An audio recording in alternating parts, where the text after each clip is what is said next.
الحمد لله نحمده ونستعينه ونستغفره ونعوذ بالله من شرور أنفسنا ومن سيئات أعمالنا من يهد الله فلا مضل له ومن يضلله فلا هادي له ونشهد أن لا إله إلا الله وحده لا شريك له وسندنا مولانا محمدا عبده ورسوله الذي أرسله بالحق بشيرا ونذيرا وداعيا إلى الله بإذنه وسراجا منيرا فقد قال الله تعالى في كلامه المجيد وفرقانه الحميد زبان ছেড়ে আমার সাথে বলো أعوذ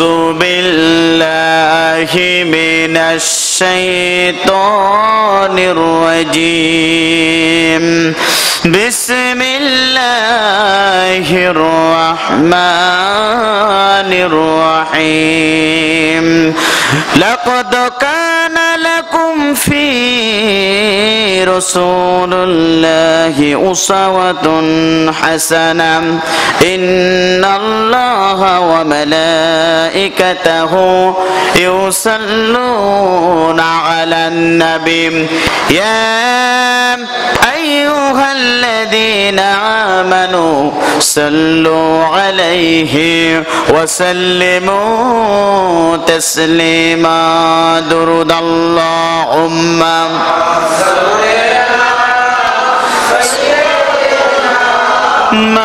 مولانا محمد وعلى آل سيدنا بشيرنا محمد اللهم صل على سيدنا مولانا محمد وعلى آل سيدنا بشيرنا محمد রবিউল আওয়াল তোমারি নাম গাই রবিউল আওয়াল গেলে তোমায় ভুলে যায় রবিউল আওয়াল তোমারি নাম গাই রবিউল আওয়াল গেলে তোমায় ভুলে যায় তোমার নামে দুরুদ পড়ি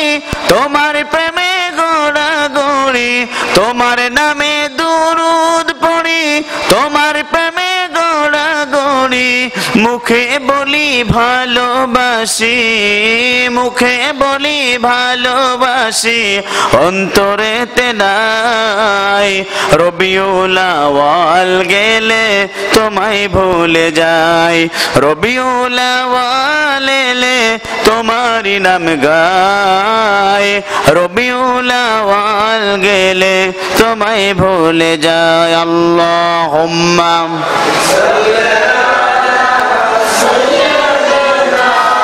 مولانا محمد وعلى آل سيدنا بشيرنا محمد আলহামদুলিল্লাহ বাংলাদেশের ঐতিহ্যবাহী জেলা যশোর জেলা মনিরামপুর থানাধীন ছোট সালামতপুর এলাকাবাসীর উদ্যোগে আজকের এই রবিউল আওয়াল আলোচনার উপস্থিত এলাকার সম্মানিত দিনদার ভাই ও বাবাজিরা পর্দার আড়ালে আমার মা ও বোনেরা শুরুতে আপনাদের প্রতি আমার অন্তঃ থেকে সালাম জানাচ্ছি আসসালামু আলাইকুম ওয়া রাহমাতুল্লাহি ওয়া বারাকাতুহু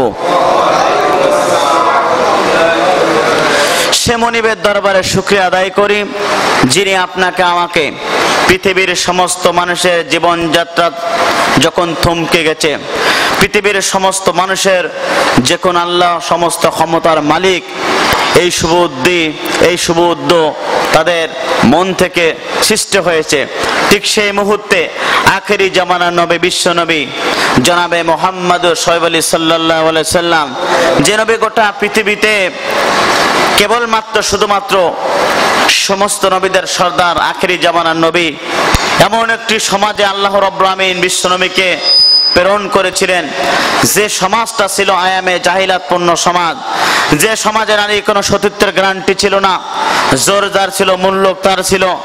এমন একটি সমাজে বিশ্বনবীকে আল্লাহ রাব্বুল আমিন প্রেরণ করেছিলেন যে সমাজটা ছিল একটি কলুষিত, মুক্ত নয়, কলুষিত সমাজ। আপনার আমার নবীকে আল্লাহ রাব্বুল আমিন সৃষ্টি করেছিলেন 1400 বছর আগে। সেই বিশ্বনবীর প্রতি দুরূদ আর সালাম, সেই নবীর সিরাতের আলোচনা শোনার জন্য আপনাকে আমাকে এই আলোচনা মঞ্চে আসার সুযোগ দান করেছেন যে মনিব, সে মনিবের দরবারে হৃদয়ের সবটুকু আবেগ অনুভূতি দিয়ে শুকরিয়া আদায় করে চিৎকার করে বলেন আলহামদুলিল্লাহ। দুরূদ এবং সালাম যাপন করে বিশ্ব মানবতার একমাত্র দেশারি, বিশ্ব মানবতার দেবী, আপনার আমার নবী, নবীদের সর্দার, যে নবীর উম্মতের পেরে আমরা নিজেরাই ধন্য।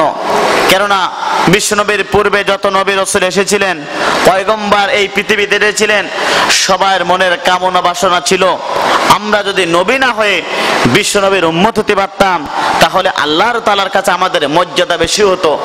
সুতরাং সেই নবীর উম্মত না হয়ে আপনাকে আমাকে আখেরি জামানার নবীর উম্মত হওয়ার তৌফিক দান করেছেন। এই জন্য দিল থেকে আরেকবার শুকরিয়া আদায় করি, চিৎকার করে বলুন আলহামদুলিল্লাহ। দুরূদ এবং সালাম যাপন করছি সে মানবতার, বিশ্ব মানবতার একমাত্র দেশারি, যে নবী গোটা পৃথিবীতে মানুষের তৈরি করা আইনকে দুপা মারিয়ে আল্লাহর জমিন, আল্লাহর দিন প্রতিষ্ঠার জন্য কেবলমাত্র শুধুমাত্র আল্লাহ রাসূলকে এই পৃথিবীতে প্রেরণ করেছিলেন।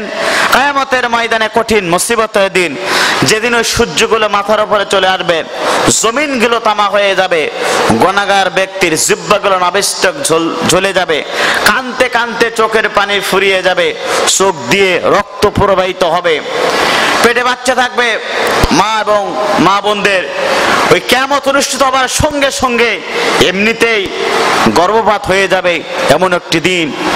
সেই দিন আমরা সকলেই যেন আখিরি জামানার নবীর সুপারিশ পেয়ে আমরা সকলেই যেতে পারি।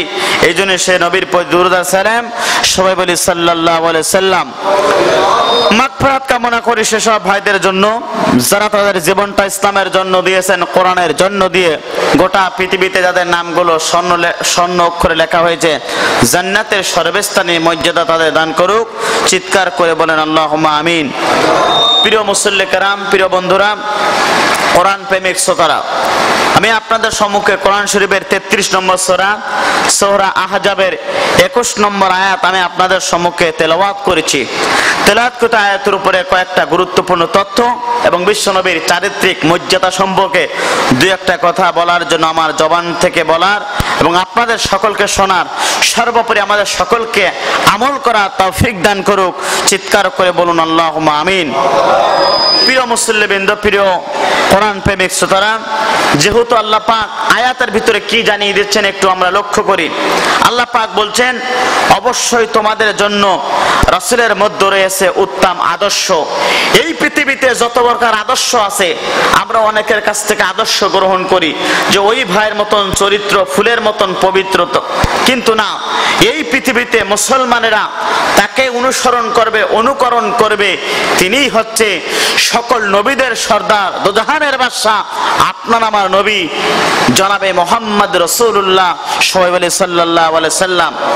এজন্য আল্লাহ পাক বলছেন অবশ্যই তোমাদের মধ্যে রাসূলের উত্তম আদর্শ, অর্থাৎ আদর্শ হচ্ছে বিশ্বনবীর আদর্শ যেমন গড়েছিল তেমনি ভাবে যদি রাসূলের আদর্শ থেকে আমরা আদর্শবান হতে পারি তাহলে বিশ্বনবী আপনার আমার জন্য সুপারিশ করবে কিয়ামতের ময়দানে। কথা বলুন ঠিক না বেঠিক? এরপর আল্লাহ পাক বলছেন আল্লাহ এবং পরকাল প্রত্যাশী করে যারা, তারা সবচেয়ে আল্লাহকে স্মরণ করে, তারা বেশি চিৎকার করে বলুন সুবহানাল্লাহ। তাহলে অর্থ কি দাঁড়ায়? আল্লাহ পাক বলছেন লাকাদ কানা লাকুম ফি রাসূলিল্লাহি উসওয়াতুন হাসানাহ, তোমাদের মধ্যে রাসূলের মধ্যে রয়েছে উত্তম আদর্শ। সুতরাং তোমরা যদি পরকালে নাজাত পেতে চাও, আমরা কি মৃত্যুবরণ করব? জোরে বলুন। সকলে মৃত্যুবরণ করতে হবে। কুল্লু নাফসিন যায়িকাতুল মাউত, ম্যান ইজ মর্টাল। প্রত্যেক মানুষকে মৃত্যুর স্বাদ গ্রহণ করতে হবে। এই জন্য আল্লাহ পাক বলছেন পরকালকে যদি তোমার যে জবাবদিহি করতে হয়, পরকালে যদি সে মনিবের দরবারে আমাদের সকলকে উঠতে হয়, তাহলে এই পৃথিবীতে আল্লাহ এবং পরকালকে প্রত্যাশা করে সবচেয়ে স্মরণ করব কাকে? কিন্তু গোটা পৃথিবীর মানুষ মুসলমানরা আজকে আল্লাহকে ভুলে গিয়েছে বেশি। কথা বলুন ঠিক না বেঠিক? আল্লাহকে শুধু স্মরণ করি 5 ওয়াক্ত নামাজে, তাও 95% মুসলমানের দেশে 50% মাত্র 5% আমরা নামাজ পড়িনি। এই গ্রামে লোক সংখ্যা কমপক্ষে না হলেও 1000 কিনা 1000 লোক যদি হয়, তাহলে মনে করেন কমপক্ষে 500 ভোটার আছে। তাহলে 500 ভোটার যদি থাকে, তাহলে নামাজ তাদের উপরে কি ফরজ। তাহলে অবশ্যই 500 মুসল্লি আজানের পর পরে নামাজ জামাতবদ্ধ হয়ে নামাজ পড়া তাদের দরকার আছে কিনা? তাহলে তারা কি আল্লাহকে স্মরণ করে?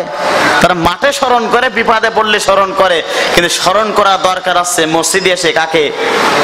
আল্লাহকে। প্রিয় মুসল্লিবৃন্দ, এই জন্য আল্লাহ পাক বলছেন তোমাদের আদর্শ কেবলমাত্র শুধুমাত্র বিশ্বনবীর আদর্শ থেকে তোমরা আদর্শ গ্রহণ করতে হবে। যদি তোমরা বিশ্বনবীর আদর্শ থেকে আদর্শ গ্রহণ করে যদি এই পৃথিবীতে জীবন যাপন করতে পারো, তাহলে পরকালে নাজাত দেবেন আল্লাহ, সুপারিশ করবেন বিশ্বনবী। কথা বলুন ঠিক না বেঠিক? এই জন্য আদর্শ হবে বিশ্বনবীর। আমি ঠিক সে আদর্শ সম্পর্কে আপনাদের সম্মুখে কয়েকটি গুরুত্বপূর্ণ তথ্য দেব, কারণ আখিরি জামানার নবী বিশ্বনবীর সিরাত থেকে আপনাকে জীবন গড়তে হবে। এই পৃথিবীর কোন মানুষ আপনাকে সুপারিশ দিতে পারে না, কেবলমাত্র শুধুমাত্র আপনাকে সুপারিশ করতে পারে আখিরি জামানার নবী। চিৎকার করে বলুন সুবহানাল্লাহ। প্রিয় মুসল্লিবৃন্দ, তাহলে আল্লাহ রাব্বুল আলামিন এই কোরআন নাজিল করেছে কেন? যদি আমি কোরআনের কাছে প্রশ্ন করি, কোরআন তুমি কি কারণে আসলে এই পৃথিবীতে? তোমার দায়িত্ব কি? তোমার কর্তব্য কি? আর আমাদের বা কর্তব্য কি? আমাদের দায়িত্বটা কি? তোমার কাছ থেকে আমরা জানতে চাই। কোরআনুল কারীম আল্লাহ রাব্বুল আলামিনের কিতাব, এই কোরআন সুন্দরভাবে ঘোষণা করে দিচ্ছেন। আল্লাহ পাক বলেন আলিফ লাম রা কিতাবুন আনজালনাহু ইলাইকা লিতুখরিজান নাসা মিনাজ যুলুমাতি ইলান নূর। চিৎকার করে বলুন আল্লাহু আকবার। আল্লাহ রাব্বুল আলামিন জানিয়ে দিচ্ছেন পৃথিবীবাসীর জন্য, ও পৃথিবীবাসীরা তোমরা শুনে রাখো, আমি রব্বুল আলামিন কোরআনটাকে নাজিল করেছি। আমার এই কিতাবটা নাজিল হয়েছে জিবরাইলের মাধ্যমে মুহাম্মাদের উপরে। কারণটা হচ্ছে এই পৃথিবীতে যত প্রকার অন্ধকার পথ আছে, এই পৃথিবীতে যত প্রকার অন্ধকার মত আছে, এই পৃথিবীতে যত প্রকার অন্ধকার পথ আছে, এই পৃথিবীতে যত অন্ধকার নেতাপন্ন আছে, এই নেতার আদর্শ মানা যাবে না, অন্ধকার সমাজে উত্থাপিত হওয়া যাবে না। সবকিছু বাদ দিয়ে আমি রব্বুল আমিন কোরআন নাজিল করেছি আলোকিত একটা সমাজ নির্মাণ করার জন্য। 1400 বছর আগে বিশ্বনবীর প্রতি কোরআন নাজিল করেছিলাম। চিৎকার করে বলুন সুবহানাল্লাহ। ঘোষণা কার? জোরে বলুন আল্লাহ। আল্লাহ পাক বলছেন কোরআন নাজিল হয়েছে পৃথিবীর যত প্রকার অন্ধকার পথ আছে, অন্ধকার মতবাদ আছে, অন্ধকার সমাজ আছে, সমস্ত সবকিছুকে ডাইভার্ট করে দিয়ে আল্লাহর জমিনটাকে সুন্দরভাবে সাজানোর জন্য কোরআন দিয়েছেন কে? কোরআনকে আমরা মানি, আমরা মানি রোজায়, আমরা মানি নামাজে, আমরা মানি হজে, আমরা মানি অন্য অন্য আয়াতে, কিন্তু সঠিকভাবে যে কোরআনটা রয়েছে যে কারণে এইটা আমরা মানতে চাই না। কথা বলুন ঠিক না বেঠিক? মানুষ মারা যাবে, কানের ভিতরে গিয়ে শুধু গুনগুন করে কোরআন শরীফ তেলাওয়াত করার জন্য কোরআন আছে নাই। কোরআন এসেছে রান্নাঘর থেকে শুরু করে পার্লামেন্ট পর্যন্ত চালানোর জন্য কোরআন নাজিল করেছেন কে? জোরে বলুন। অনেকে বলতে পারেন হুজুর এই জায়গায় চলবে কোরআন শরীফ দিয়ে, রান্নাঘর চলবে কোরআন শরীফ দিয়ে, পারিবারিক চলবে জীবন কোরআন শরীফ দিয়ে, রাষ্ট্র চলবে কোরআন শরীফ দিয়ে, সমাজ চলবে কোরআন শরীফ দিয়ে, অর্থাৎ গোটা পৃথিবীর যা কিছু আছে সবকিছু চলবে কোরআন দিয়ে। যদি এই মতবাদটা কোরআন থেকে মুসলমান জাতি নিতে পারত, গোটা পৃথিবীর মুসলমান আজকে মার খেত না। কথা বলুন ঠিক না বেঠিক? কিন্তু আজকে কোরআন শরীফের সেই আইন কি আজকে কোথাও পরক আছে? কোথাও নেই। কোন জায়গায় আছে? নামাজে। ইমাম সাহেব 4 রাকাত নামাজ পড়াবে কোরআন শরীফ দিয়ে, নামাজ কোরআন শরীফ 4 রাকাত পড়ানোর পরে শেষ। কিন্তু এজন্য কি কোরআন নাজিল করেছে আল্লাহ? আপনি আমি যদি কোরআনের কাছে প্রশ্ন করি কোরআন তোমার আসলে কেন, আল্লাহ পাক বলছে এই পৃথিবীর যত প্রকার সমস্যা আছে সব সমস্যার সমাধান দেওয়ার জন্য আমি কোরআন নাজিল করেছি। কথা বলুন ঠিক না বেঠিক? আল্লাহ পাক বলছেন মা ফাররাতনা ফিল কিতাবি মিন শাইয়্যি, এমন কোন বিষয় নাই, এমন কোন সমস্যার সমাধান নাই যা আমি রব্বুল আমিন এই কোরআনে রেকর্ড করতে ভুলে গিয়েছি। চিৎকার করে বলুন সুবহানাল্লাহ। কথাটা সব আল্লাহর কথা। আপনি যা দুনিয়ার প্রশ্ন করবেন, যা দুনিয়ার প্রশ্ন করবেন উত্তর দিয়ে দেবে কে? কোরআন। সব আছে। সৃষ্টির শুরু থেকে কিয়ামত পর্যন্ত এই পৃথিবীতে যা হবে সব সমস্যার সমাধান আল্লাহ পাক এই কোরআনে নাজিল করেছে। চিৎকার করে বলুন সুবহানাল্লাহ। কথাটা তাহলে করোনা আসবে এ সম্পর্কে কি কোরআন আয়াত আছে? হ্যাঁ, জোরে বলুন। করোনা আসবে 1400 বছর আগে। এই জায়গা থেকে 2 বছর আগে যে করোনা হবে কেউ কি জানতো? কিন্তু 2টা কারণে করোনা এসেছে। সে কথা আল্লাহ পাক 1400 বছর আগে বাংলাদেশ নামক একটা দেশ থাকবে, এই দেশে আমি করোনা পাঠাবো। চীন বলে একটা দেশ থাকবে, ওই দেশেও করোনা পাঠাবো। এই সব কিছু অ্যানালাইসিস, সব কিছু রেকর্ড করে দিয়েছেন কোরআনে কে? কেন করোনা আসলে একটু মুসলমান লক্ষ্য করুন। 2টা কারণে এসেছে। কয়টা? চীন দেশ, দেশের নাম কি? চীন। কেন আসলো তাদের রোগটা? এই পৃথিবীর সর্বপ্রথম রোগ উৎপাদন হলো কিন্তু চীন থেকে। কারণটাকে শোনেন। তারা 1 নম্বর তারা বলেছিল, পার্লামেন্ট থেকে ঘোষণা দিয়েছিল এই দেশে আল্লাহ পাক পর্দা দিয়েছেন ফরজ। নামাজ যেমন ফরজ, রোজা যেমন ফরজ, পর্দা করাও ফরজ। কথা কার?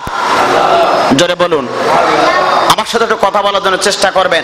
নামাজ যেমন ফরজ, রোজা যেমন ফরজ, হজ যেমন ফরজ, যাকাত যেমন ফরজ, দুনিয়ার যেমন যত ফরজ কাজ আছে পর্দাটাও ফরজ করেছেন কে? আল্লাহ। ওরা পার্লামেন্ট থেকে ঘোষণা করলো পর্দার আইন আমরা মানি না। সুতরাং যে আল্লাহ পর্দা করে বলেছেন কোরআনে, কোরআন আমরা মানি না, পর্দা এই দেশ থেকে আমরা উঠিয়ে দেব। পর্দার কোনো আইন এ দেশে চলবে? তাহলে বলুন তো, আয়াত আছে, আয়াত আল্লাহ পাক জানিয়ে দিচ্ছেন যে তোমরা পর্দা করবা, কিন্তু পর্দার জায়গায় হাত দিয়েছে চীন। সুতরাং তারা চেয়েছিল যে পর্দার আইন লঙ্ঘন করতে, আল্লাহ পাক তাদেরকে প্যাকেট করে ছেড়ে দিয়েছে। কথা বলুন ঠিক না ঠিক? কেমন প্যাকেট? দেখেন চীন দেশে আপনারা দেখতে পেরেছেন হাতে গ্লাভস, এরপরে চোখের এই পর্যন্ত গ্লাভস, ওই যে কি একটা পরে না চশমা মতো, এরপরে মুখে আছে মাস্ক, সমস্ত অঙ্গে আছে পোশাক। তাহলে যারাই বলেছিল যে পর্দার আইন লঙ্ঘন করে পর্দা আমরা মানি না, তাদেরকে প্যাকেট করে পর্দা করে ছেড়েছেন কে? আল্লাহ। পারে কিনা? আল্লাহ পাক বলছেন আন্নাল কুওয়াতা লিল্লাহি জামিয়া, পৃথিবীর সমস্ত ক্ষমতার মালিক কে? আমার সাথে বলুন কে? পৃথিবীর সমস্ত ক্ষমতার মালিক আল্লাহ। আল্লাহ পারে সবকিছু করতে, শুধু একটু ওয়েট করতে হবে। ধৈর্য হারা হলে হবে না, ধৈর্য ধারণ করুন। এই পৃথিবীতে যারা ইসলামের বিপক্ষ অবস্থান নিয়েছে, যারা কোরআনের বিপক্ষ অবস্থান নিয়েছে, এই দুনিয়া থেকে তাদের উত্তম শাস্তি দিয়ে নিয়েছেন কে? আল্লাহ। প্রিয় মুসল্লি کرام, প্রিয় কোরআন প্রেমিক শ্রোতারা, সুতরাং তারা কি করতে চেয়েছিল? পর্দার আইন লঙ্ঘন করতে চেয়েছিল, প্যাকেট করে ছেড়েছে। দ্বিতীয় নম্বর হচ্ছে তারা বলেছিল কোরআনের আইন আমরা মানি না, আমরা কোরআন আবার লিখবো, ইচ্ছা মতন লিখবো। কিন্তু জালিকাল কিতাবুল লা রাইবা ফি, এই কোরআন এমন একটা কিতাব যে কিতাবের ভিতরে কোনো সন্দেহ প্রকাশ নেই, সব কিছু সত্য। আয়াত দিয়েছেন কে? আল্লাহ। সুতরাং তারা যে লেখা শুরু করে দিয়েছিল তার আগেই তাদেরকে আল্লাহ পাক করোনা দিয়ে এমন কিছু করে দিল, তারা সব সবকিছু ছেড়ে দিয়ে পৃথিবীর 5টা দেশ সবচেয়ে ক্ষমতা, তার 1 নম্বর আছে আমেরিকা, 2 নম্বর চীন। সেই চীন দেশকে সব কিছু ছেড়ে তারা মসজিদের পানে এসে সব কিছু ছেড়ে দিয়ে আরশে আজিমের কাছে, মালিকের কাছে হাত তুলেছে। ও মুসলমানেরা, আমরা এখন বুঝে ফেলাইছি, আমরা বলেছিলাম যে আমরা সমস্ত ক্ষমতার মালিক, কিন্তু এখন আমরা ঘোষণা করছি আমরা পৃথিবীর সমস্ত ক্ষমতার মালিক নয়, পৃথিবীর সমস্ত ক্ষমতার মালিক হচ্ছে আল্লাহ। চিৎকার করে বলেন সুবহানাল্লাহ।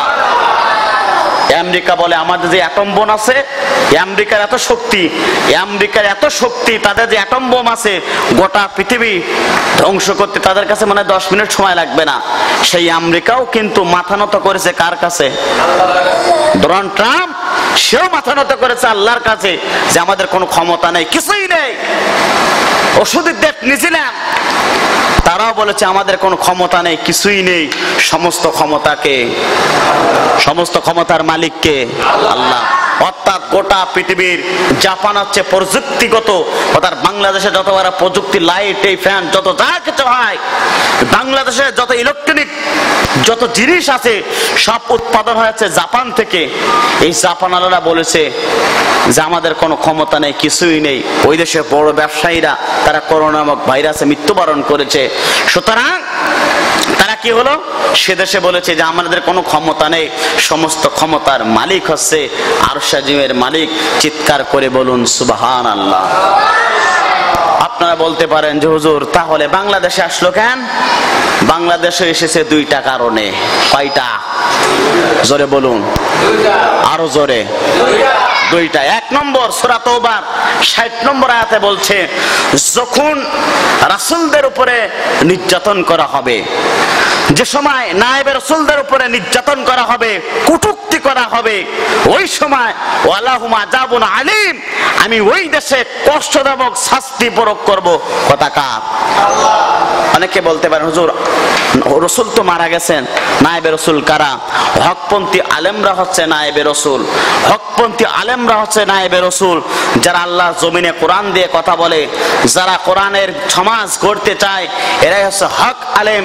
উত্তরসূরি হচ্ছে নবীর। আল্লাহ রাসূল বলছে আল উলামা ওয়ারাসাতুল আম্বিয়া, নবীদের উত্তরসূরি হচ্ছে হক আলেমরা। সুতরাং আফসোস লাগে, দুঃখ লাগে, গোটা পৃথিবীতে একজন আলেম বাংলাদেশ থেকে কাবা ঘরে 3 দিন ইতিকাফ করার সুযোগ পেল, 2 রাকাত নামাজ পড়ার সুযোগ পেল, গোটা পৃথিবীতে 50টা বছর কোরআনের তাফসীর করলো। বিশ্বনন্দিত আলেম, কোরআনের কথা বলার কারণে, হক তাফসীর করার কারণে বাংলা জমিন মুসলমানেরা, এক শ্রেণী মুসলমানেরা অন্ধ প্রকারে জীবন যাপন করানো হচ্ছে। কথা বলুন ঠিক না বেঠিক? সুতরাং এই একটা কারণ, যখন আলেমদের উপর নির্যাতন শুরু হয়ে যাবে, এমন এমন আলেম আছে বাংলাদেশে রাতের পর রাত, দিনের পর দিন অন্ধ প্রকার জীবন যাপন করে বাড়ি থাকতে পারে না, ঘরে থাকতে পারে না, তাদের কোনো অপরাধ নেই, একটাই অপরাধ, তারা বলেছিল আমাদের মালিককে। আমরা কাউকে মানি না, মানি কাকে? 2 নম্বর কারণ হচ্ছে বাংলাদেশে, 2 নম্বর কারণ করোনা আসার অন্যতম কারণ হচ্ছে গান বাজনা, নৃত্য, অপসংস্কৃতি। গোটা বাংলাদেশে এই জায়গা থেকে 6 মাস আগে সবচেয়ে বেশি হয়েছিল। কথা বলো ঠিক না বেঠিক? নিঃশ্বাসে তুমি বিশ্বাসে তুমি, ছবি থাকে মনিহারে। একজন মুসলমান 5 ওয়াক্ত নামাজ পড়ে, তাহাজ্জুদে নামাজ পড়ে, প্রতিবাদ করার একজন লোক এই যশোর জেলায় একজনও দেখলাম না। কথা বলুন ঠিক না বেঠিক?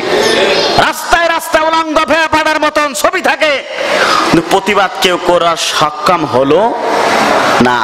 সুতরাং আল্লাহ পাক বলছে আলতাকুম মিনকুম ইয়াদুনা ইলাল খায়র ইয়ামুরুনা বিল মারুফি ওয়া তানহাউনা আনিল মুনকার।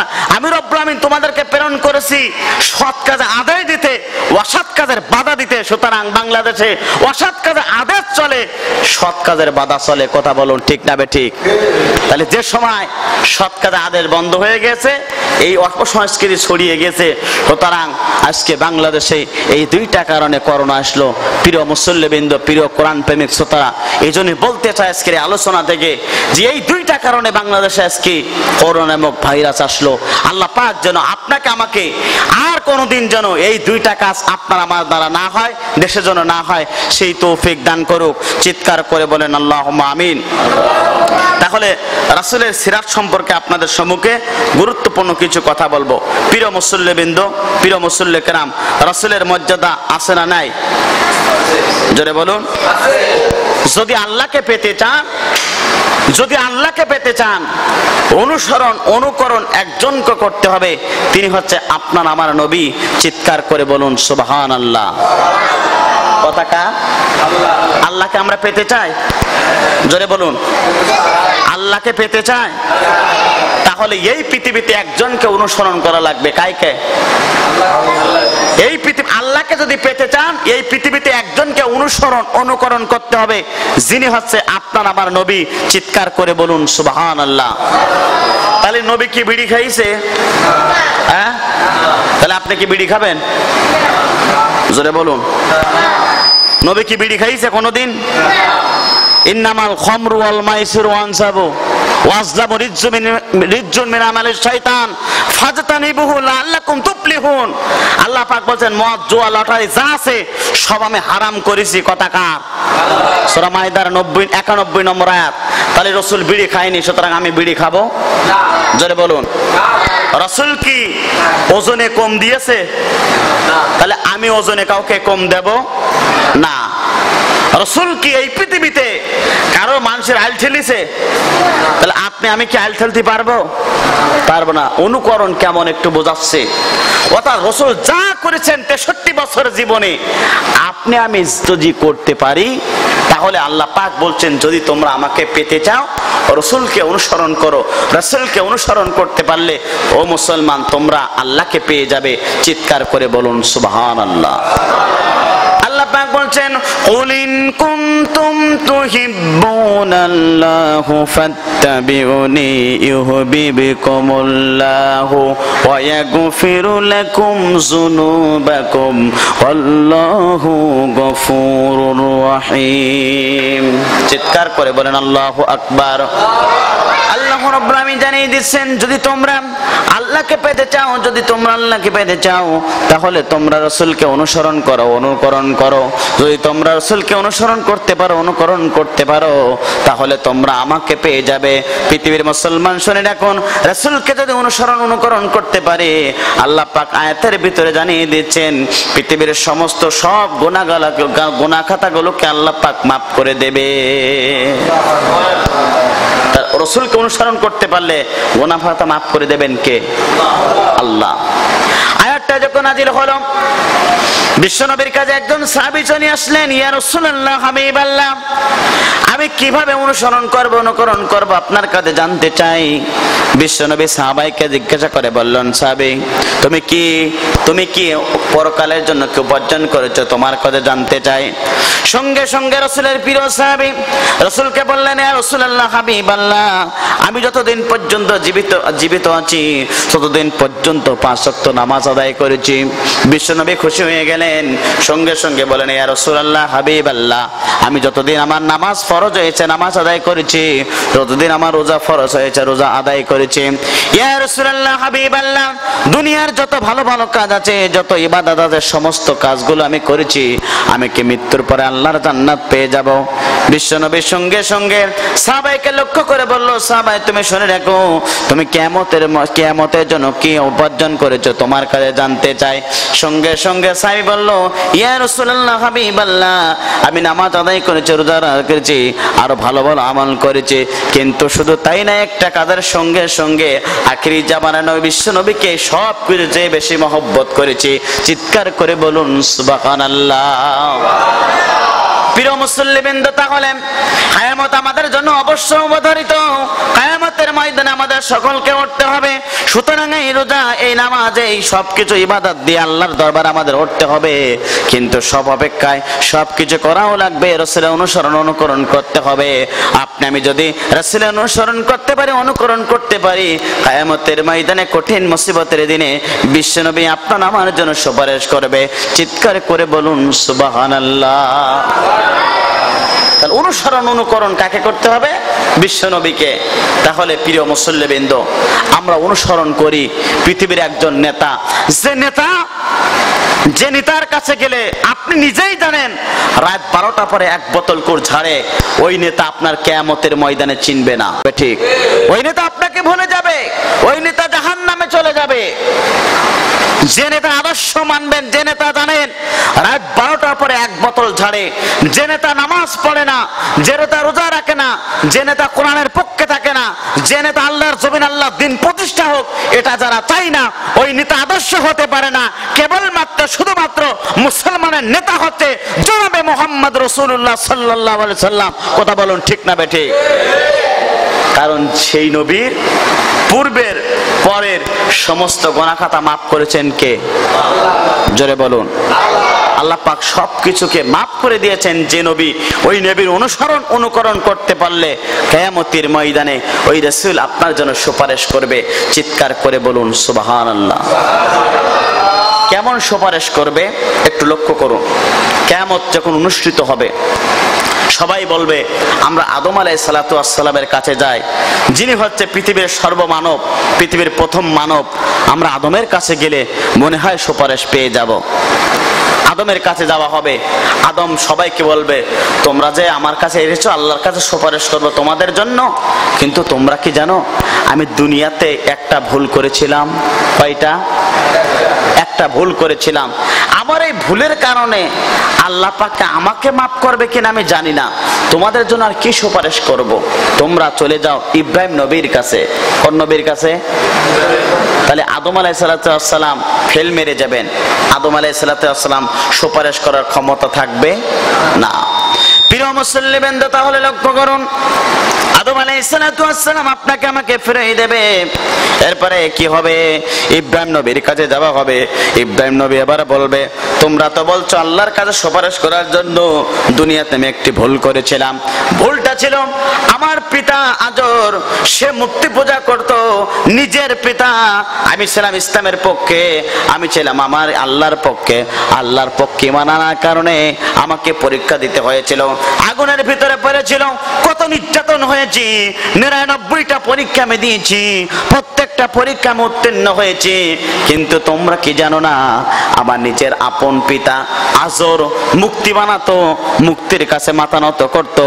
মুক্তির কাছে সে মাথা নত করে সে বলতো সে আমাকে বাঁচাবে। আমার পিতার জন্য আমি সুপারিশ করতে পারবো না, আমার জনম দুঃখিনী পিতা জাহান্নামে চলে যাবে।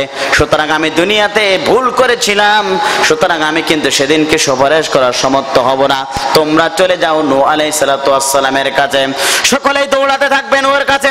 নূহ আলাইহিস সালাতু ওয়াস সালামের কাছে গিয়ে বলবে নূহ তুমি হচ্ছে শরীয়তের প্রথম নবী, তোমার কাছে আমরা এসেছি একটু আল্লাহর কাছে একটু সুপারিশ করার জন্য, আমাদের জন্য একটু সুপারিশ করুন আল্লাহর দরবারে। সঙ্গে সঙ্গে নূহ আলাইহিস সালাতু ওয়াস সালাম বলবে ও মুসল্লিরা তোমরা শুনে রেখো, শুধু তাই নয় 950 বছর দিনের দাওয়াত দিয়েছি। কত বছর? আরে জোরে বলুন। নূহ আলাইহিস সালাতু ওয়াস সালাম 950 বছর দিনের দাওয়াত দিয়েছেন, কালিমার দাওয়াত দিয়েছে 950 বছর। ও আমার মুসল্লিবৃন্দ শুনে রাখো, 950 দিনের দাওয়াত দেওয়ার পরে যখন সকালবেলা আমি বের হতাম, আমার সম্প্রদায়ের লোকেরা আমাকে পাথর মারতো, আমার গায়ে থুতু মারতো, আমাকে কত নির্যাতন করতো, কত কষ্ট দিয়েছিল, কত কিছু করেছিল। কিন্তু আমার সম্প্রদায়ের মানুষেরা মাত্র 80 জন লোক আল্লাহর প্রতি মেনে নিয়েছিল 950 বছর দাওয়াত দেওয়ার কারণে। সুতরাং আমার এই জাতির লোকদেরকে 950 বছর হিসাব 950 বছর দাওয়াত দেওয়ার পরে আমার লোকেরা মাত্র 80 জন ঈমান এনেছিল। আমার জাতিদেরকে আল্লাহ পাক আগুন দিয়ে নাই, পানি দিয়ে তাদেরকে ধ্বংস করেছিল। আমি এই ভুল করেছিল আমার জাতির লোক, আমি আল্লাহর কাছে কি হাত তুলে তো বলবো, এই জন্য নিচে প্রাশানি হয়ে যায়। তোমরা চলে যাও, তোমরা এবারে চলে যাও মুহাম্মাদের কাছে। প্রিয় মুসল্লিবৃন্দ, সকলেই সেদিন মুহাম্মাদের কাছে চলে যাবে। মুহাম্মাদের কাছে আসার পরে মুহাম্মদকে বলবে ইয়া রাসূলুল্লাহ, হাবিবাল্লাহ, আমরা আদম নবী থেকে ফেল খেয়েছি, ইব্রাহিম নবী থেকে ফেল খেয়েছি, আমরা নূহ আলাইহিস সালাতু ওয়াস সালাম থেকে ফেল খেয়েছি, অন্যান্য নবীর কাছে গিয়েছিলাম, সমস্ত নবীরা আপনার কাছে আসতে বলেছে, আপনি আমাদের জন্য একটু আল্লাহর দরবারে সুপারিশ করুন। কিয়ামতের ময়দান কঠিন ময়দান, এই জায়গায় থেকে জাহান্নামে চলে যায়, কষ্ট ছাড়া আমরা জান্নাত পাবো না। আমাদের জন্য একটু আল্লাহর দরবারে সুপারিশের জন্য জন্য একটু বলে দেন। সঙ্গে সঙ্গে আখেরি জামানার নবী বিশ্ব নবী মাথাটা মস্তকটা পড়ে যাবে সিজদায়, আল্লাহকে ডেকে বলবে, আল্লাহ আমার এই মুসল্লি, আমার এই উম্মতদেরকে আপনি মাফ করে দিন, আমার উম্মতদেরকে আপনি মাফ করে দিন, আমার উম্মতদেরকে মাফ করে দিন। আল্লাহ পাক যখন মুহাম্মদকে ডেকে বলবে, মুহাম্মদ ও আমার বন্ধু তুমি মাথাটা ওঠাও, তুমি মাথাটা ওঠাও। সঙ্গে সঙ্গে আল্লাহ রাব্বুল আমিন বিশ্বনবী আখেরি জামানার নবী মাথা উঠাবেন না, আল্লাহকে ডেকে বলবেন, আল্লাহ যতক্ষণ না পর্যন্ত তুমি মাফ না করবে আখেরি জামানার নবী বিশ্বনবী কদম মোবারক নয় মাথাটা মস্তকটা জবাত মাটি থেকে তুলবে না। চিৎকার করে বলুন সুবহানাল্লাহ। বিশ্বনবীর কথা মর্যাদা একটু লক্ষ্য করুন প্রিয় মুসল্লিবৃন্দ। এরপর আল্লাহ রাব্বুল আমিন বিশ্বনবীকে বলবেন, ও নবী তুমি মাথা ওঠাও, তুমি যা চাইবে তোমাকে আজকে তাই দেওয়া হবে। সঙ্গে সঙ্গে মাথাটা ওঠানো হবে, আল্লাহকে ডেকে বলবে, আল্লাহ আমার উম্মতরা গুনাহগার, বয়স পেয়েছিল মাত্র 70 বছর, দুনিয়াতে ভুল করেছে, কত কিছু করেছে, আমার উম্মতদের সে সকলকে মাফ করে দেওয়া লাগবে আর বিনা হিসাবে জান্নাতে নেওয়া লাগবে। এই গ্যারান্টি যদি আপনি দিতে পারেন তাহলে এই ময়দান থেকে আমি সরব। চিৎকার করে বলুন সুবহানাল্লাহ। রাসূলের এত মর্যাদা ছিল, আখেরি জামানা নবী বিশ্বনবীর মর্যাদা দিয়েছেন কে? আল্লাহ।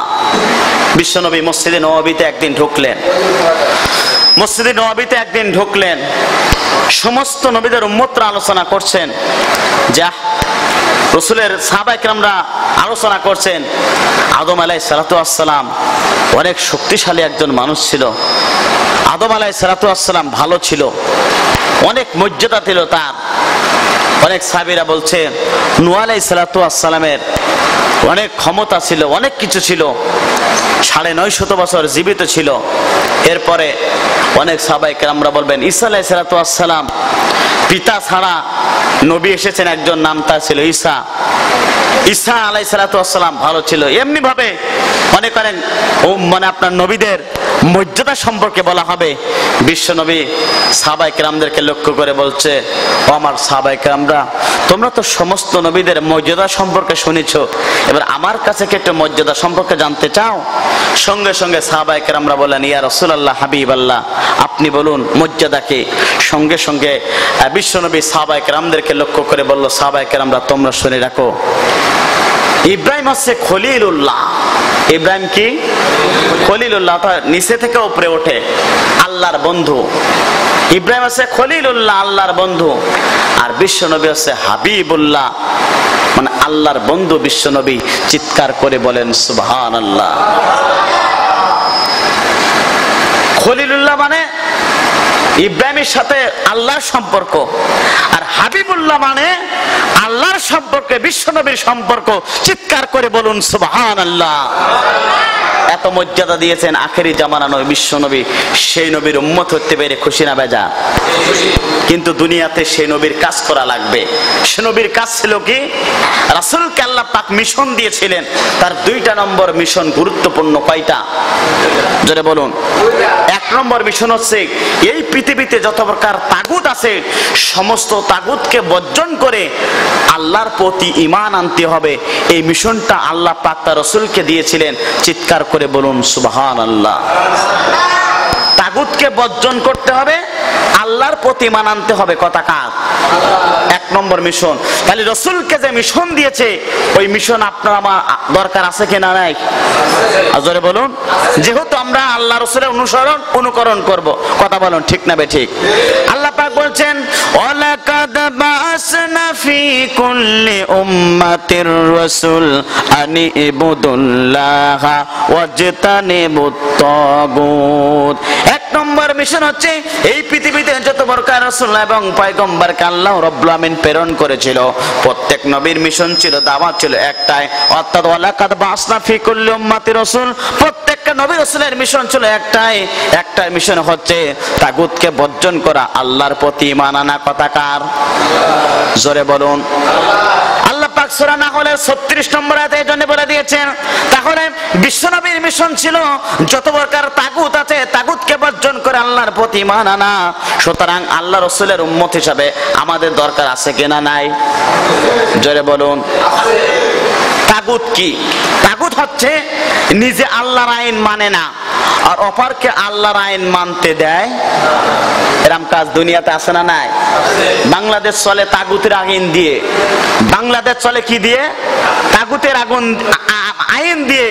সুতরাং এই আইনটাকে বাদ দিয়ে আল্লাহর আইন প্রতিষ্ঠার জন্য রাসূলকে আল্লাহ পাক সৃষ্টি করেছিল। সুতরাং রাসূলের উত্তরসূরি হিসাবে আমাদের দায়িত্ব হচ্ছে এই সমাজে তাগুতকে বর্জন করে আল্লাহর জমিনে আল্লাহর দ্বীন প্রতিষ্ঠা করা, তা কোরআনের আইন প্রতিষ্ঠা করা। কথা বলুন ঠিক না বেঠিক? এই কাজ কি আছে? অনেকে বলতে হুজুর হুদুদ করেন কে, হুদুদ করেন কে, শুরু চিল্লান কে? প্রিয় মুসল্লিবৃন্দ, কেন যে চিল্লায়? এই কাজ যদি আমি না করি তাহলে আমার মৃত্যুর পরে জিহ্বা কাটবেন কে? জোরে বলুন। আবার অনেকে বলে হুজুর আপনাদের পিটায় তো খুব পিটায়। শুধু তাই না, বিশ্ব নবীর দাওয়াত দিয়েছিল, দিনের দাওয়াত। তায়েফের ময়দানে 3 বার রক্তাক্ত হয়েছিল, 3 বার বেহুশ হয়েছিল আপনার আমার নবী। কথা বলুন ঠিক না বেঠিক? যে নবীর একবার চাইলে পরে গোটা পৃথিবীকে আল্লাহ পাক স্বর্ণ করে দিতেন, কিন্তু বিশ্ব নবী চান নাই, তিনি চেয়েছিলেন উম্মতের জন্য। কথা বলুন ঠিক না বেঠিক? যে নবীর সমস্ত গুনাহ খাতা মাফ, সেই নবী যখন দিনের দাওয়াত দিতে গেলেন, তায়েফের সেই যুবকেরা রাসূলকে পাথর মেরে মেরে রক্তাক্ত করেছিল। তায়েফের ময়দানে রাসূল 3 বার বেহুশ হয়ে গিয়েছিলেন। জিবরাইল আলাইহিস সালাতু ওয়াস সালাম রাসূলকে বলছেন, ইয়া রাসূলুল্লাহ, আল্লাহর বন্ধু, শুধু একবার আপনি বলুন, একবার আপনি বলুন, এই জাতির লোকদেরকে উল্টাই দেই। আল্লাহ রাসূল বলেছিলেন, ভাই জিবরাইল, না, আমার এই অবস্থা আল্লাহ পাক দেখছেন। আমি যদি আমার জাতির লোকদেরকে আমি যদি বদদোয়া দেই, তাহলে আমার প্রতি ঈমান আনবে কারা? এমন লোক কি বাংলাদেশে পাওয়া যাবে? যদি হুজুর আমার একবার পিটায়, আমি যশোরে গিয়ে বদদোয়া দেব, সালামতপুরের লোক সব মরিয়ে যাক।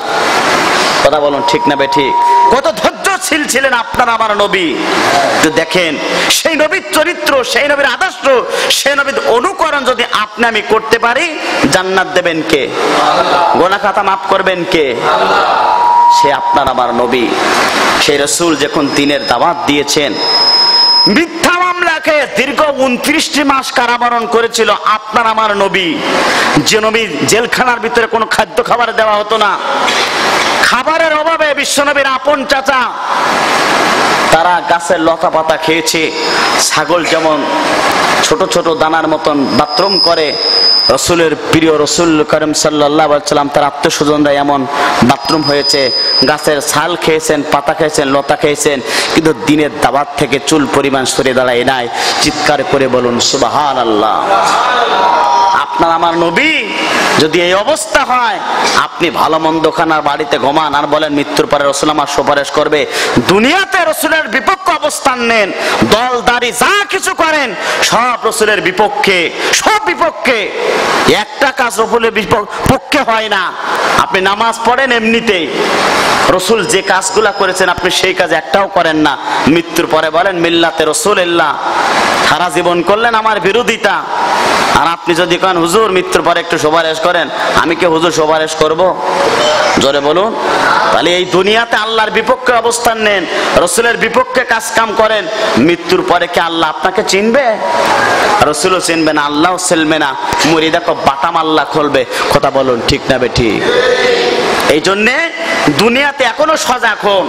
দুনিয়াতে যতদিন পর্যন্ত বাঁচবো আল্লাহর কোরআন মানবো, রাসূলের আদর্শ মানবো। এই দুইটা কাজ যদি মেনে আমরা জীবন যাপন করতে পারি, জান্নাত দেবেন কে? জোরে বলুন আল্লাহ। প্রিয় মুসল্লিবৃন্দ, তাহলে লক্ষ্য করুন, বিশ্বনবী আখিরি জামানার নবী, দিনের দাওয়াত দিয়েছেন, রক্তাক্ত হয়েছেন, নির্যাতিত হয়েছেন, দিনের দাওয়াত থেকে চুল পরিমাণ সরে দাঁড়ায় নাই। সুতরাং আপনি আমি যদি আজও পর্যন্ত দুনিয়ার বুকে যদি রাসূলের অনুকরণ করতে পারি, অনুসরণ করতে পারি, অবশ্যই মৃত্যুর পরে আগফির লাকুম যুনুবাকুম, আল্লাহ পাক আপনার আমার তামাম জীবনের গুনাহ খাতা মাফ করে দেবে। চিৎকার করে বলুন সুবহানাল্লাহ। প্রিয় মুসল্লিবৃন্দ, একটু লক্ষ্য করুন, তাহলে এই পৃথিবীতে রাসূলের অনুসরণ অনুকরণের মধ্যে রয়েছে সবচেয়ে জান্নাত, সবচেয়ে মুক্তি। সুতরাং বিচার ব্যবস্থায় মানতে হবে কাকে? আল্লাহকে মানতে হবে, রাসূলকে মানতে হবে। বিচার ব্যবস্থায় রাসূলকে মানতে পারে, আল্লাহকে মানতে পারে, মৃত্যুর পরে জান্নাত দেবেন কে? জোরে বলুন। কিন্তু বলুন তো, বাংলাদেশে কি আজকে তাগুতে আইন প্রতিষ্ঠা হয়েছে? সুতরাং তাগুতে আইনকে প্রতিষ্ঠা নয়, তাগুতে আইনকে দুপা মারিয়ে বাড়িয়ে আল্লাহর জমিনে এই দিনটা প্রতিষ্ঠার জন্য আপনাকে আমাকে সংগ্রাম করতে হবে। কথা বলুন ঠিক না বেঠিক? তাহলে রাসূলের 1 নম্বর মিশন ছিল তাগুতকে বর্জন করে আল্লাহর প্রতি ঈমান আনা। সুতরাং একটু তাগুতের কথা আপনাকে বলি দেয়। যদি আমরা বলি পৃথিবীর সমস্ত ক্ষমতার মালিক জনগণ, এই কথা কি বলা যাবে? জোরে বলুন। অনেকে তো বলে বাংলাদেশ চলে তাই দিয়ে, পৃথিবীর সমস্ত ক্ষমতার সমস্ত দলের কথা হচ্ছে পৃথিবীর সমস্ত ক্ষমতার মালিক হচ্ছে জনগণ। আর আল্লাহ পাক বলছে আন্নাল কুওয়াতা লিল্লাহি জামিয়া, সূরা বাকারা 165 নম্বর আয়াত। পৃথিবীর সমস্ত ক্ষমতার মালিক কে? আল্লাহ বলছে পৃথিবীর সমস্ত ক্ষমতার মালিক আমি, আর আমি হুজুর বলছি সমস্ত ক্ষমতার মালিক জনগণ। শিরিক করলাম কিনা? জোরে বলুন, আমার সাথে বলুন, বোঝার চেষ্টা করুন। আল্লাহ পাক বলছে সমস্ত ক্ষমতার মালিক কে? আমার দেশের লোক বলছে সমস্ত ক্ষমতার মালিক জনগণ। আল্লাহর খাই, আল্লাহর পরি, আল্লাহর অক্সিজেন নিয়ে সবকিছু আল্লাহর, আর বলি আমি বড় শক্তিশালী, তাহলে কি হবে? এই জন্য আল্লাহ পাক বলছে যে শিরিক করা যাবে না, ইন্না শিরকা লাযুলমুন আযীম। কিন্তু আজকে আমরা সেই কাজের সঙ্গে সম্পৃক্ত। আর তাগুত মাথার উপরে নিয়ে যদি কিয়ামত পর্যন্ত মসজিদে বসে বসে আল্লাহ আল্লাহ করেন, কোন ইবাদত ইকবালা মিনহু, কোন ইবাদত কবুল করবেন না কে? পতাকার আল্লাহ।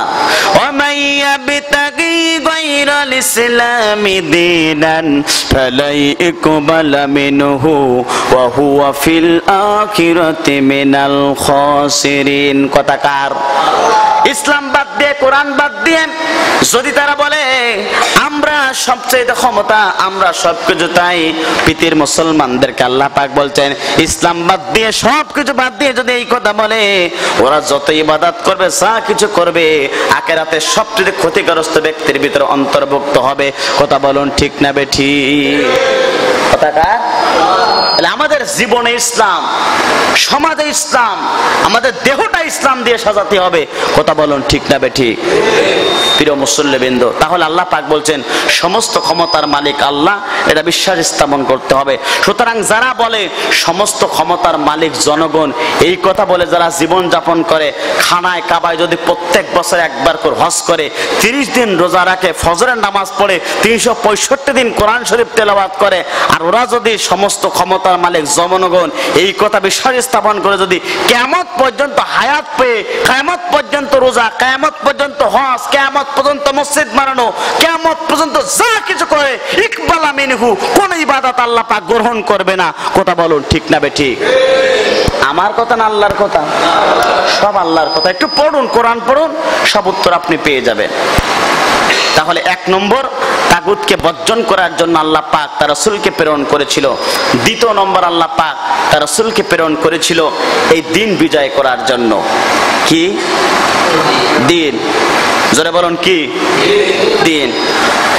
আমি আবারও বলছি, দয়রশ্মি দৈন্তান্ন, দিন মানে রাত দিন। কথা বুঝতে পেরেছেন? দয়রশ্মি দৈন্তান্ন, দিন মানে রাত দিন। দয় বয় দীর্ঘি দৈন্তান্ন, দিন মানে জীবন ব্যবস্থা। জীবন ব্যবস্থা বলতে কোরআনকে বোঝানো হয়েছে। কোন কিতাবকে বোঝানো হয়েছে? জোরে বলুন। এইবার জীবন ব্যবস্থা কি? আপনি ভাত খাবেন কি, আপনি ভাত খাবেন কিভাবে, সেটাও কিসে আছে? জোরে বলুন। আপনি নামাজ পড়বেন কি দিয়ে, কোন সূরা দিয়ে, সেটা কোথায় আছে? রোজা রাখবেন কোন জায়গাতে, কোন পর্যন্ত, সেটা কোথায় আছে? কোন মাসে রাখবেন, সেটা কোথায় আছে? জোরে বলেন। এরপরে আপনি দুনিয়ার যা কিছু করবেন, রান্নাঘর কিভাবে সাজাবেন, সমাজ কিভাবে সাজাবেন, বিচার কিভাবে করবেন, সব কথা আছে কিসে? আল্লাহ পাকে যেন বলছে হুয়াল্লাযী আরসালা রাসূলা বিল হুদা ওয়া দীনিল হক লিইজহিরাহু আলাদ-দীনি কুল্লিহি ওয়া লাহু কারিহাল মুশরিকুন। চিৎকার করে বলুন সুবহানাল্লাহ। আল্লাহ পাক তার রাসূলকে বলতেন, হে নবী, তিনি তো সেই সত্তা যিনি আপনার প্রতি কোরআন নাজিল করেছেন। এই পৃথিবীতে যত প্রকার দিন আছে, এই পৃথিবীতে যত প্রকার বিধান আছে, এই পৃথিবীর যত প্রকার সংবিধান আছে, সবকিছু বাদ দিয়ে আল্লাহর জমিনে এই দিনটা প্রতিষ্ঠার জন্য বিশ্বনবীকে আল্লাহ পাক প্রেরণ করেছিলেন। রাসূল, তুমি যখন এই দিনের কথা মানুষের সম্মুখে বলবে, ইহুদি আর নাসারারা, মুশরিকরা অসন্তুষ্ট হয়ে যাবে। কথা বলুন ঠিক না বেঠিক? কথা কার? আল্লাহ। কিন্তু এই দিনের দাওয়াত দিলে আজকে ইহুদি আর নাস্তিকরা অখুশি হয় না, হয় মুসলমান। কথা বলো ঠিক না বেঠিক? আমি যদি কালিমার দাওয়াত দেই, লা ইলাহা ইল্লাল্লাহ মুহাম্মাদুর রাসূলুল্লাহ, এই কালিমার সঠিক দাওয়াত যখন দেই, একজন মুসলমান আমার ঘাড়ে লাঠি মারে। কথা বলো ঠিক না বেঠিক? কোন হিন্দু, কোন ইহুদি, কোন নাস্তিক বাংলাদেশে তাফসীর মাহফিল বন্ধ করেছে? করি নাই। মুসলমান বন্ধ করে, চেয়ার পায় না, অমনি মুসলমান তাফসীর মাহফিলে টুকি দিয়ে মাহফিলটা বন্ধ করে দেয়। কথা বলুন ঠিক না বেঠিক? কিন্তু যারা তাফসীর মাহফিল বন্ধ করে, এরা হচ্ছে আবু জেলের ফটোস্টাট কপি। কথা বলুন ঠিক না বেঠিক? কারণ আবু জেল মুহাম্মাদের কোরআনে আইন, কোরআনের আলোচনা বন্ধ করতে চেয়েছিল। সুতরাং আজ গোটা পৃথিবীতে কোরআনের তাফসীর মাহফিল যারা বন্ধ করতে চাবে, ওদের খুঁজে খুঁজে বের করা যাবে, এরাই হচ্ছে আবু জেলের ফটোস্টাট কপি। কথা বলুন ঠিক না বেঠিক? তাহলে বিচার ব্যবস্থায় মানতে হবে রাসূলকে। রাসূল কিভাবে তিনি পরিবার চালিয়েছে, কিভাবে রাষ্ট্র চালিয়েছে, কিভাবে মসজিদ চালিয়েছে। রাসূল একদিকে মসজিদের নববীর ইমামতি করেছে, আবার একদিকে মসজিদের প্রেসিডেন্ট। কথা বলুন ঠিক না বেঠিক? একদিকে ইমামতি করেছেন, একদিকে পরিবার চালিয়েছেন, আবার একদিকে মদিনার প্রেসিডেন্ট। বিচার ফাইসাল্লাহ যা কিছু হয়েছেন বিশ্ব নবী, আখিরি জামানার নবী শিখিয়ে দিয়ে গিয়েছেন। কথা বলুন ঠিক না বেঠিক? সেই বিচার ব্যবস্থা কি বাংলাদেশে আছে? জোরে বলুন না। সব দলীয়করণ। আমার দেশের বিচার ব্যবস্থা এত নিম্ন পর্যায়ে চলে গেছে, আফসোস লাগে, দুঃখ লাগে। আজকে কয়েকদিন পূর্বে দেখেছেন নোয়াখালী বেগমগঞ্জে একজন বোনকে বিবস্ত্র করে যে ইউটিউবে যে ভাইরাল করেছে, আমি বিশ্বাস করি দেলোয়ারকে এতদিন পর্যন্ত তাকে বাঁচার উপায় ছিল না। যদি একজন এদেশে ইসলাম দিয়ে, কোরআন দিয়ে যদি তার বিচার ব্যবস্থা হতো, এদেশে একজন চুরির যদি তাকে বিচার ব্যবস্থা কোরআন দিয়ে হতো, আমি বিশ্বাস করি কিয়ামত পর্যন্ত বাংলাদেশের সমস্ত বিচার ফাইসালা সঠিকভাবে হয়ে যেত। কথা বলুন ঠিক না বেঠিক? কোটি কোটি টাকা মারে, কোটি কোটি টাকা রাস্তা হয়। এই যে রাস্তা হয়, 100 কোটি টাকা বাজেট হলি পায়, কাজ হয় মাত্র 25 কোটি টাকা, 75 কোটি টাকা তারা খাই ফেলায়। কথা বলুন ঠিক না বেঠিক? কিন্তু 1 টাকা খাওয়া যাবে হারাম করেছেন কে? তাহলে একজন যদি সঠিকভাবে তদন্ত হতো, আর একজনই 1 টাকা খাওয়ার পরিবর্তে যদি হাত কাটা হলো, চুরির অপরাধ হচ্ছে, কেউ যদি চুরি করে, ঘুষ খায়, তাহলে তার হাত কেটে দিতে হবে। একজনের হাত যদি বাইতুল মোকাররমের সম্মুখে কাটা হতো, আমি মনে করি এইরকম পিস বাংলাদেশে 1 বছরে নাই, 5 বছরের মধ্যে গোটা বাংলাদেশে পরিবর্তন হয়ে যেত। কথা বলুন ঠিক না বেঠিক? সব দুর্নীতিবাজ। আজকে ওই টাকাগুলো কাদের জানেন? আপনাদের মতন মানুষের। আপনারা কামলা দেন, আপনারা ধান ফোলান, আপনারা কত কষ্ট করেন। সকালবেলা ওরা ঘুমতে 10টার সময় ঘুমিতে ওঠে, আর ফজরের পরে ঘুমিতে ওঠে আপনার পটল লাগান। কথা বলুন ঠিক না বেঠিক? আপনারা 25 টাকা পটল বিক্রি করেন, এটাই ঢাকায় চলে যায়, ওরাই বিক্রি করে 50 টাকা। তাহলে এই যে ক্যারিং খরচ, ওই জায়গায় যে হাটটা হয়, ওই জায়গা থেকে ইজারা পায় কেনা, এইটা হচ্ছে তাদের একটা বাংলাদেশের ফ্যান। এই টাকা আপনি যদি পটল না লাগান, তাহলে এই পটলকে ঢাকায় যাবে? তাহলে যারা হাট দেয় এরা কি যারা পাবে না? তাহলে আপনার টাকায় তারা দুর্নীতি করে, কিন্তু আপনি আমি জানি না। কথা বলুন ঠিক না বেঠিক? এই দুর্নীতিবাজদের যদি একটা শহীদ করিমের 27 বছর কেন ওপেন ভাবে বাংলাদেশকে আজকে নষ্ট করার জন্য সে শহীদ করিম লেগেছে, সুতরাং তার বিচার হবে কোরআন দিয়ে। একটা বিচার ব্যবস্থা বাংলাদেশে হলে আমি বিশ্বাস করি রাসূলের বিচার ব্যবস্থা বাংলাদেশে একটা যদি হতো, বাংলাদেশ 5 বছরের ভিতরে পরিবর্তন হয়ে যেত। কথা বলুন ঠিক না বেঠিক? প্রিয় মুসলিমবৃন্দ, একটু লক্ষ্য করুন তাহলে রাসূলের বিচার ব্যবস্থা কেমন ছিল একটু লক্ষ্য করুন। বিশ্বনবীর কাছে একজন মুসলমান আসলো, আর একজন ইহুদি চলে আসলো, এসে বলল, ইয়া রাসূলুল্লাহ, হাবিবাল্লাহ, আপনার কাছে আমরা একটা বিচার চাই। দুইজনের সম্মুখে শোনা হলো, দুইজনের কথা শোনা হলো। শোনার পরে বিশ্বনবী চিন্তা ভাবনা করে ইহুদির পক্ষে রায়টা দিয়ে দিলেন। ইহুদি এবার রায়টা নিয়ে সন্তুষ্ট চিত্রে চলে গেলেন। মুসলমান এবার ইহুদি ভাইকে ডাকে, ওই ইহুদি ভাই, বিশ্বনবী আখেরি জামানার ওই বিচার ব্যবস্থা নিয়েছে, এই বিচার ব্যবস্থা আমি মানি না, চলো আমরা চলে যাই আবু বকরের কাছে, আবু বকরের বিচার ব্যবস্থা সঠিক হবে। মুসলমান আর ইহুদি দুজন ইহুদিকে ডেকে আবু বকরের কাছে চলে গেল। আবু বকর বলছে, তোমরা এর আগে কি কোথাও গিয়েছিলে? করছে, হ্যাঁ, আমরা বিশ্বনবীর কাছে বিচার নিয়ে গিয়েছিলাম। বিশ্বনবী দুজনের শোনা শোনার পরে বিচারের ফাইসাল্লা দিয়েছে ইহুদির পক্ষে। মুসলমান বলে আমি 5 ওয়াক্ত নামাজ পড়ি, আমি রোজা রাখি, আমি সব আইন মানি, কিন্তু কেন আমার পক্ষে দাঁড়ানো না আমার বিপক্ষে দিয়েছে, এই জন্য আমি সন্তুষ্ট চিত্তে মেনে নিতে পারলাম না, আপনার কাছে বিচার নিয়ে এসেছি, আপনি উত্তম ভাবে বিচার করুন। আবু বকর বলল আমি যে বিশ্বনবী যে বিচার করেছে এই বিচারের বিপক্ষে আমি কোনো রায় দিতে পারবো না, কিছুই করতে পারবো না। তোমরা অদ্য জাহানের প্রেসিডেন্ট ওমরের কাছে তোমরা চলে যাও, দ্বিতীয় খলিফা ওমরের কাছে চলে যাও। প্রিয় মুসলিমবৃন্দ, গোটা পৃথিবীর সমস্ত সবাই জানে এই পৃথিবীতে শয়তানকে বেশি ভয় পাইতো যে পয়গম্বরকে, যে সাহাবীকে, অর্থাৎ সবচেয়ে খলিফাকে, তিনি ছিলেন ওমর। কথা বলুন ঠিক না বেঠিক? কাবা ঘরের সম্মুখে বিশ্বনবী চুরি চুরি করে দাওয়াত দিত, কিন্তু বিশ্বনবী একদিন দাওয়াত দিলেন।